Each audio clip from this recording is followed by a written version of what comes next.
Good evening. Good evening.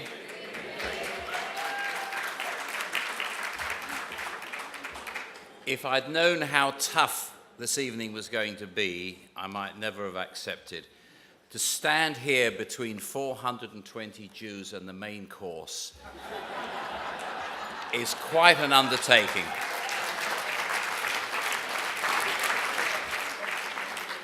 The chairman, members of the Fressing Committee, Rabbonim, mayors, honoured guests, past, present and future donors, some residents of the Ed Balls Home for the Terminally Bewildered, Mishpucha,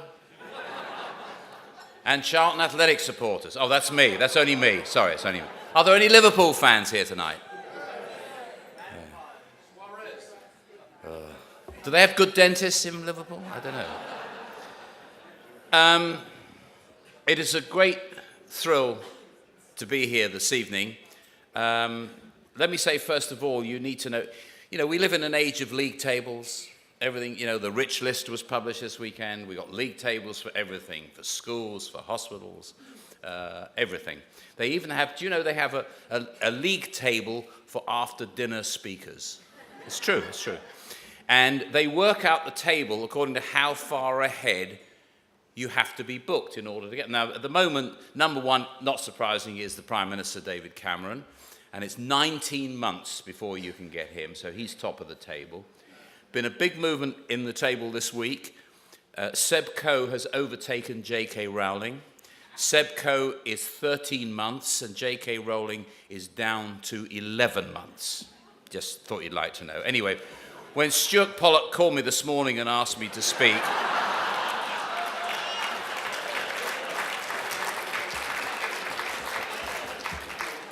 I readily accepted the charges.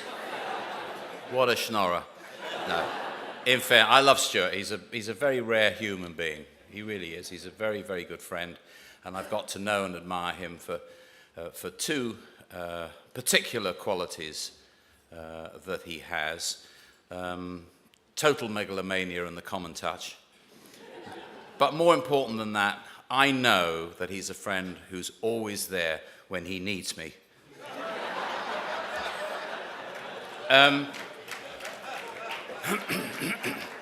You'll excuse me, I'm a bit hazerick tonight.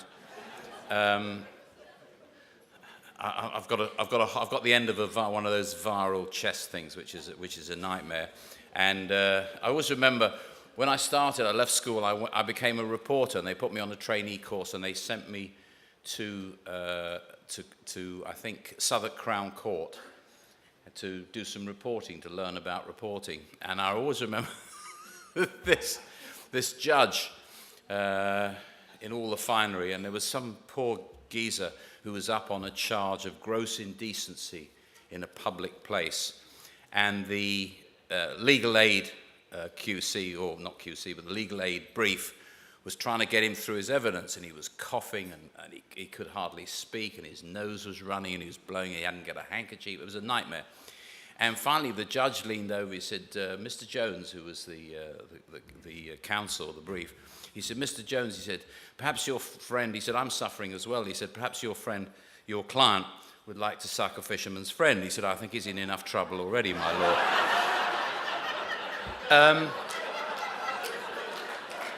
What's lovely about tonight, save it for the end. What's lovely about tonight is to see so many old faces, a lot of new faces, and dare I say it, one or two new faces on old faces, but we won't go there.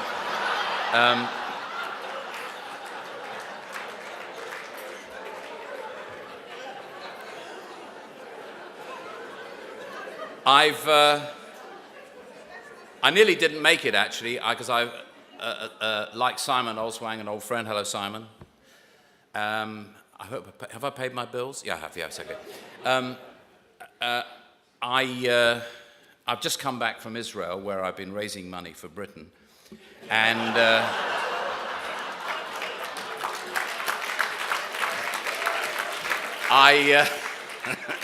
excuse me.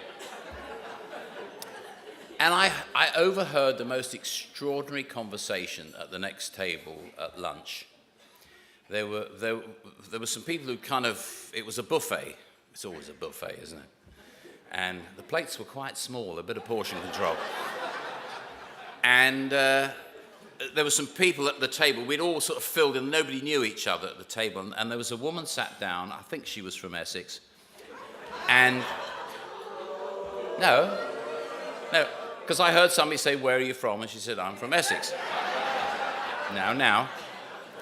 But she was amazing. She was a walking billboard.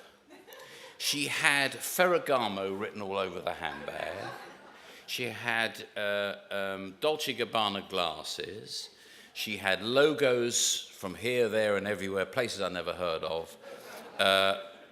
Shoes that she let us know were from Stella McCartney, and this one and that one and the other. And she was all labels. So she got some stuff out of her handbag. There was a big label on it, Dior, whatever. Anyway, I hear them talking. They get talking to the other couple, and the other couple, so they say, "Are you staying long?" She says, "Are you staying long?" The other couple said, "No, we've got to go back to London for a bar mitzvah." So, "Oh, that's nice." She said, "Where is the bar mitzvah?" So she said, "It's at the Versace synagogue." "Oh," she said, "Versace's got a synagogue?" Emma's, the truth. It's wonderful to see tonight's turnout. It's always a relief to see the bums on the seats in business I've been in. But whatever the prevailing economic conditions, you can more or less pretty well always rely on the Jewish community to put their hands in their pockets to support those not quite as fortunate as us. And this has been a fact of life, I think, ever since emigration and immigration began. My first big experience of a big fundraiser was during the Six-Day War. There was a crisis. I just got into show business aged about 19, 20, and there was a huge, everybody in London was trying to raise money to send to Israel for the war. And Chaim Topol, you remember, who played in Fiddler on the Roof, left the cast, put on a uniform, was driving a tank in the Negev desert, whatever. And we got him back to do a big fundraising appeal in the show business community, which was at the Café Royal, which was then the Café Royal. It's now Weissnicht, what it is. But anyway, so the whole of the hierarchy and the high net worths, as we call them today, of showbiz were packed into the Café Royal. And Chaim did an amazing appeal. And he's in uniform. You can see the sand in his shoes. It was amazing, amazing. So he said, and he got to the end, and they said, "Right," he said, "who's going to be first?" And a hand went straight up a few rows back, and a fella stood up. He said, "Harry Saltzman, 50,000 anonymous."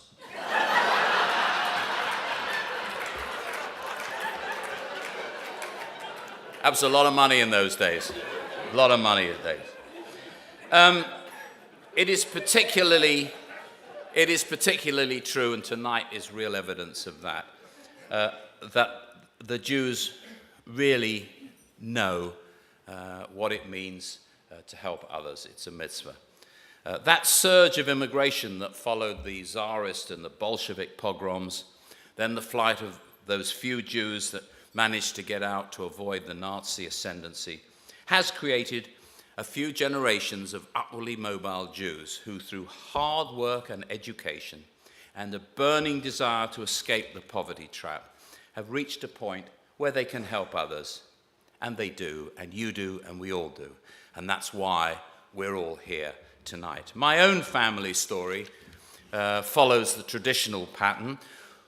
We came, my grandmother, God rest her soul, and my grandfather came from a little village, a little shtetl really, outside of Odessa in the Ukraine, which I always thought was Russia, but it turns out when the empire fell apart, the Soviet empire, I realized we were Ukrainian, which I didn't know until that point.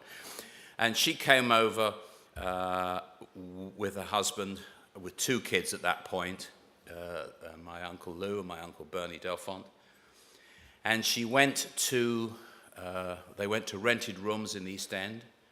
So she then had two more children. Her husband died very, very, very young.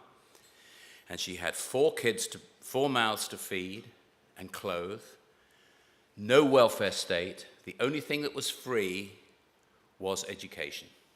And they all went to school, and she made sure they all went to school. How she brought 4 kids up with no money, no income, no rent, can only be attributed, A, to her determination and her ability to make a chicken last from Friday night till the following Thursday, which I don't know how she did, but also on the community spirit. Everybody helped each other, beg, steal, borrow, whatever you had to do to survive. Borrow a pound here, 10 shillings there. She brought up 4 children, 2 of whom ended up in the House of Lords, and she ended up living on the 7th floor here, overlooking Park Lane in...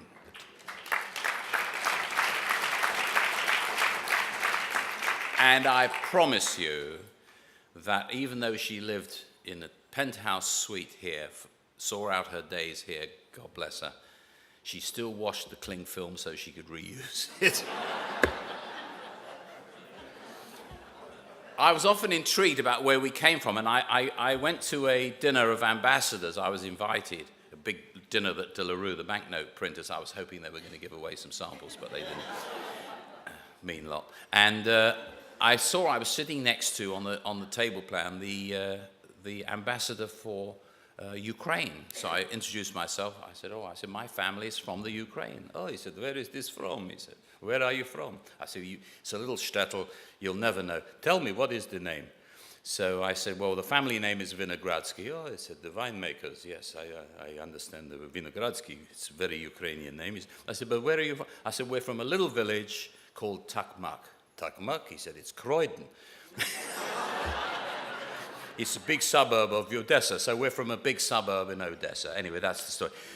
My Bubba couldn't read or write in English. She could read and write Russian, but she couldn't read or write English. And I remember, sorry to share this with you, but all this place really brings back a lot of wonderful memories for me. We were watching, it was the time of the Cuban Missile Crisis. Some of you will remember it. It was in all the papers. And we're watching the television, and BBC interrupted. There was only one channel in those days. And the BBC interrupted, and said, now here's Richard Dimble with a special edition of Panorama, bring you up to date on the Cuban Missile Crisis. And my bubba's sitting there, and I'm sitting there watching. And we're on it's Armageddon, nuclear weapons, this is the end of the world. This is World War III coming. And Richard Dimble said, well, that's the state, that's where we are at this moment. BBC will bring you up to date with anything further that occurs this evening. Meanwhile, we'll return you to regular programs. And the credits rolled at Panorama. My brother said to me, Zug me tatele, is this good for the Jews or bad for the Jews?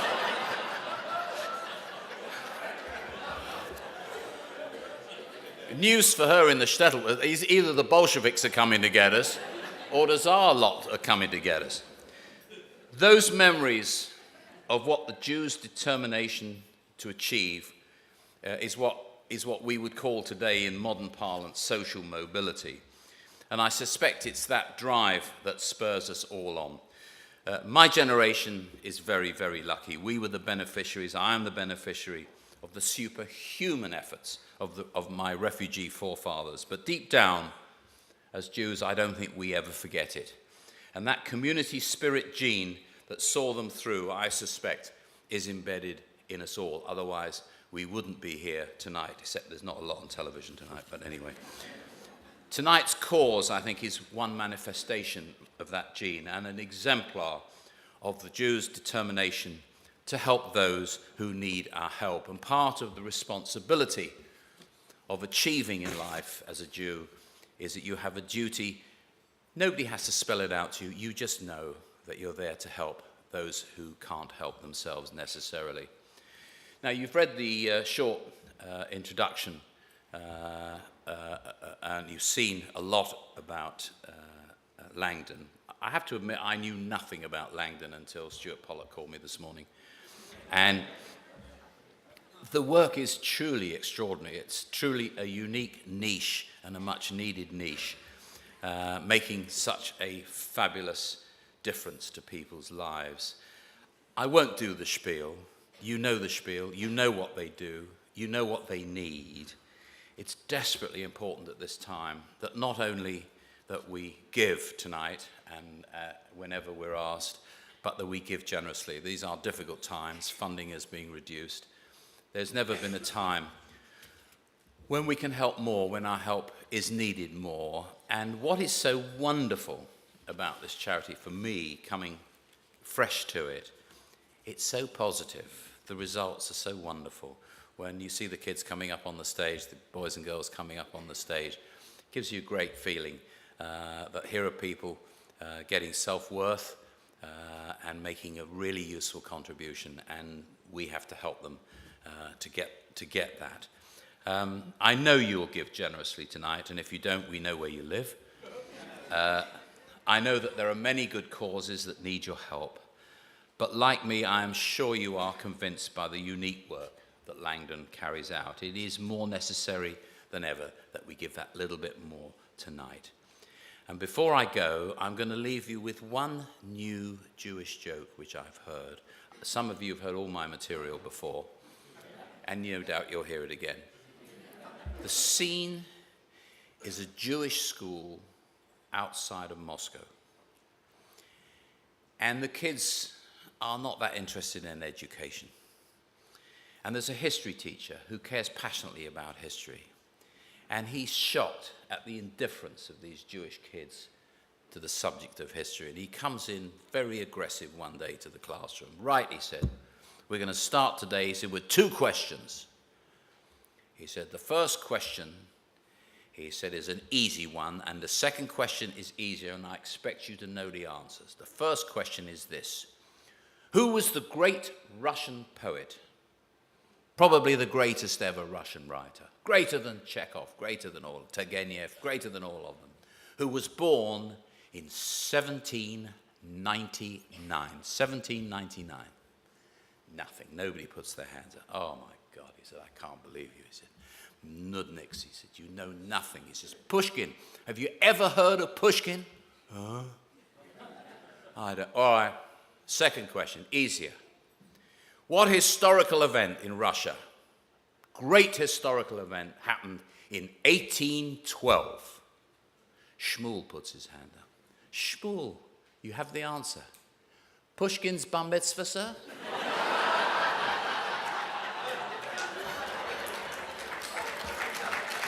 Thank you. Thank you for listening.